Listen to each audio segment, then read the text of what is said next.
오늘 하나님께서 우리에게 주시는 말씀은 구약성경 스가랴서 14장 16절부터 21절 말씀입니다. 오늘은 10월의 마지막 날임과 동시에 또한 스가랴서의 마지막 부분을 저희가 보게 됩니다. 스가랴의 마지막 부분을 저희가 볼 때에 마지막에 무엇이라고 기록되어 있는가 하면 바로 성결이 기록되어 있고 하나님께서 거룩하게 하심이 기록되어 있음을 볼 수 있습니다. 오늘 말씀을 통하여 우리가 알 수 있는 몇 가지 내용이 있습니다. 첫째로 마지막 때에 예배가 회복됩니다 라는 것입니다. 마지막 때에 예배가 회복됩니다. 16절 말씀을 우리 한번 같이 읽도록 하겠습니다. 시작. 예루살렘을 치러 왔던 이방 나라들 중에 남은 자가 해마다 올라와서 그 왕 만군의 여호와께 경배하며 초막절을 지킬 것이라. 아멘. 스가랴의 환상이 기록된 것이 스가랴서의 내용인데 그가 하루 동안에 본 8가지의 환상을 스가랴서에 기록을 하였습니다. 오늘 말씀은 이 환상의 마지막 부분인데요. 그가 본 환상의 마지막 부분은 무엇이 등장하는가 하면 하나님의 하나님 되심이 등장을 합니다. 하나님께 예배드리는 예배가 회복되는 것이 오늘 말씀의 내용입니다. 또한 스가랴서의 결론이기도 합니다. 오늘 말씀을 보면 16절에 기록되어 있는 것처럼 남은 자가 해마다 올라와서 초막절을 지킬 것이다 라고 이야기하고 있습니다. 초막절은 이스라엘에게 있어서 매우 중요한 절기였습니다. 이 스가랴서는 모든 이방 나라들이 예루살렘에 올라와 절기를 지킬 것이라고 이야기를 하면서 스가랴는 이방 나라들 중에 남은 자들 그리고 하나님의 모든 백성들이 하나님 앞에 예배자로 서게 될 것을 이야기하고 있습니다. 포로로 끌려갔던 그들은 제대로 하나님을 섬기지 못하였습니다. 하나님께서는 그들을 부르시고 그들을 하나님을 예배하는 예배자로 세워주시는 것이죠. 이방인이 초막절을 지킬 이유는 없지 않습니까? 유대인도 아니고 이방인이 왜 굳이 예루살렘까지 올라와서 초막절을 지키겠습니까? 그것은 그들이 하나님을 경배하기 때문이다 라는 의미가 담겨 있고 또한 하나님이 어떤 분인지 알기 때문에 경배할 수밖에 없음을 의미하는 것입니다. 그들이 올라와서 엎드려 경배한다 라고 이야기를 하고 있습니다. 그렇게 엎드려 경배하는 그들의 모습을 묘사하는 이유는 무엇인가 하면 단순히 고개를 숙이는 것이 아니라 완전히 하나님께 복종과 경배를 드린다는 의미를 설명함으로 말미암아 이 하나님께서 결국 환상의 마지막에 홀로 높임 받으시고 영광 받으시는 분이고 모든 민족과 백성들이 그 하나님을 경배하게 됨을 이야기합니다. 여러분 요한계시록 말씀을 보아도 마지막 때에 주님이 다시 오시면 새하늘과 새 땅이 이루어지고 모든 백성들이 하나님을 찬양하는 그 찬양으로 끝나는 것을 볼 수 있습니다. 어린 양의 혼인잔치에 참여하게 되고 기쁨으로 찬양하며 요한계시록이 끝나는 것이죠. 오늘 말씀도 그와 같은 내용을 담고 있습니다. 모든 피조물이 주님께 예배드리고 영원히 하나님 앞에서 주님을 경배하며 나아갑니다. 하나님이 창조하셨던 그때의 모습으로 다 회복되는 것입니다. 우리는 그 회복의 과정 가운데 있는 존재들입니다. 그러므로 여러분 먼저 깨어서 예배드리고 하나님을 찬양하는 사람들이 될 때 우리는 천국을 미리 맛보게 되는 것이죠. 이 아침에도 하나님 앞에 이것을 기억하며 나아가는 여러분과 제가 되기를 소망합니다. 우리가 이 땅에서 하나님을 경배할 때 천국이 우리 가운데 임하게 되는 것입니다. 두 번째로 알 수 있는 내용은 초막절을 지키지 않는 자들은 벌을 받습니다 라는 것입니다. 초막절을 지키지 않는 자들은 벌을 받습니다. 우리 18절, 19절 말씀 같이 읽겠습니다. 시작. 만일 애굽 족속이 올라오지 아니할 때에는 비 내림이 있지 아니하리니 여호와께서 초막절을 지키러 올라오지 아니하는 이방 나라들의 사람을 치시는 재앙을 그에게 내리실 것이라. 애굽 사람이나 이방 나라 사람이나 초막절을 지키러 올라오지 아니하는 자가 받을 벌이 그러하니라. 아멘. 스가랴는 하나님을 섬기지 않는 이방 민족들에게 재앙이 임할 것임을 예언하고 있습니다. 온 세상 모든 민족이 하나님께 경배하러 예루살렘으로 올라오는데 그렇게 올라오지 않는 사람들이 있습니다. 그들의 땅에는 비 한 방울도 내리지 않을 것이라고 하나님이 선포하십니다. 하나님을 경배하는 사람들도 생기겠지만 그렇지 않은 사람들도 생기게 되는 것입니다. 그렇게 하나님을 경배하지 않는 사람들은 심판을 받게 됩니다. 여러분, 예배는 우리의 선택이 아닙니다.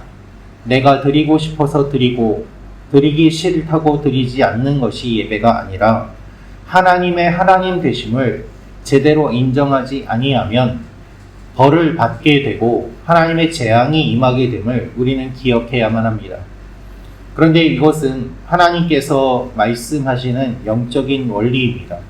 하나님의 풍성함을 싫어하면 당연히 빈곤함에 처할 수밖에 없고 하나님이 주시는 그 공급을 싫어하면 당연히 궁핍함에 처할 수밖에 없게 되는 것입니다. 하나님이 풍성한 비를 주시는데 하나님을 싫어하고 멀리 떠나면 당연히 비가 그칠 수밖에 없는 것이죠. 그들은 재앙을 찾아 스스로 떠나는 존재들인 것입니다. 하나님이 싫다고 재앙을 찾아 떠나는 존재들이 있음을 오늘 말씀하고 있으면서 그렇게 하지 않고 지혜롭게 하나님 앞에 나와야 됨을 오늘 말씀이 알려주고 있는 것입니다. 여러분, 예배는 우리가 선택하는 것이 아닙니다. 하나님께서 우리를 불러주신 목적이요 하나님이 우리를 창조하신 목적입니다. 출애굽기를 보아도 광야로 나왔던 그 이유는 이 백성이 나로 예배하게 하려 합니다 라고 말씀하셨습니다. 예배가 출애굽의 목적인 것입니다. 우리 삶의 목적은 예배고 우리가 지음받은 목적도 예배입니다. 우리가 이 땅에서 먹고 사는 이유는 하나님께 예배하기 위함입니다. 하나님은 우리를 풍성하게 하시고 우리를 지켜주시고 돌보아 주십니다. 그것으로 힘을 내어 하나님께 예배하는 예배를 기뻐 받으시는 것이죠. 그래서 오늘도 우리는 하나님을 경배하는 삶을 살아야 합니다. 심판이 아니라 축복을 바라보며 하나님의 풍성함 안에 거하시는 여러분과 제가 되기를 원합니다. 마지막으로 알 수 있는 것은 여호와께 성결을 외치게 됩니다. 여호와께 성결을 외치게 됩니다. 20절, 21절 말씀 다시 읽겠습니다. 시작. 그날에는 말 방울에까지 여호와께 성결이라 기록될 것이라. 여호와의 전에 있는 모든 소치 제단 앞 주발과 다름이 없을 것이니 만군의 여호와의 성물이 될 것인즉 제사 드리는 자가 와서 이 솥을 가져다가 그것으로 고기를 삶으리라. 그 날에는 만군의 여호와의 전에 가나안 사람이 다시 있지 아니하리라. 아멘. 스가랴의 마지막 두 구절은 메시아 시대의 언약 공동체 안에 거룩이 임할 것이라고 이야기합니다. 말의 목에 달린 방울에도 여호와께 성결이라고 써 있을 것이다. 이렇게 이야기합니다. 우리가 어제 본 말씀에는 대적에게 속한 말과 나귀도 심판받을 것이라고 말씀하셨는데 오늘 말씀은 대조적으로 말의 목에 달린 방울에도 여호와께 성결이라는 글씨가 새겨질 것이라고 이야기를 합니다. 이 문구는 대제사장에 관해 썼던 문구입니다. 따라서 나귀의 목에 달린 방울에도 이 문구가 쓰일 것이다 라는 것은 나귀조차도 대제사장의 역할을 감당하는 것처럼 그렇게 모든 속해 있는 것들과 모든 피조물들이 하나님을 경배하게 될 것이고 또한 대제사장처럼 하나님 앞에 나아가게 될 것임을 이야기하는 것입니다. 성결이라는 말은 성경에서 하나님께 속하거나 하나님께 바쳐진 존재나 사물, 장소를 표현할 때 사용했던 말입니다. 완전히 구별되었다는 뜻입니다. 그래서 스가랴는 마지막으로 하나님의 성전에 더 이상 가나안 사람이 없을 것이라고 이야기합니다. 이방 가나안 민족들, 하나님을 대적하는 민족들은 다 사라지고 하나님을 경배하는 존재들만 남게 되기 때문입니다. 그래서 그날에는 만군의 여호와의 전에 가나안 사람이 다시 있지 아니하리라고 말씀하십니다. 여러분, 마지막 때에 하나님 앞에 하나님을 대적하는 존재들은 다 사라질 것이고 하나님의 백성들만 남게 됩니다. 하나님이 그렇게 우리를 불러주셨습니다. 오늘도 이 사실을 기억하며 이 아침에 하나님 앞에 기도하며 나아가는 여러분과 제가 되기를 소망합니다. 한 달을 지켜주신 하나님께 감사드리고 또한 새로운 한 달을 주실 하나님을 소망하며 나아가기를 원합니다. 기도하겠습니다. 참 좋으신 아버지 하나님, 스갈에서 말씀을 저희가 묵상하며 보았습니다. 마지막에 여호와께 성결이라고 기록되어 있는 그 글귀가 우리 모두의 이마에 다 새겨지게 하여 주시고 하나님 앞에 거룩한 예배자로 나아가는 일들이 있게 도와주시옵소서. 우리 교회가 여호와께 성결이 되게 하시고 우리 자녀들이 여호와께 성결이 되게 하여 주시고 우리 직장이 여호와께 성결이 되게 하여 주시고 우리가 만나는 모든 사람들과 우리가 거니는 모든 곳이 여호와께 성결이 되어서 이 땅이 회복되고 사람들이 회복되고 그리하여 하나님 앞에 모두 다 예배자로 나아가는 귀한 역사가 있게 도와주시옵소서. 아버지 하나님께서 한 달을 지켜주심을 감사드립니다.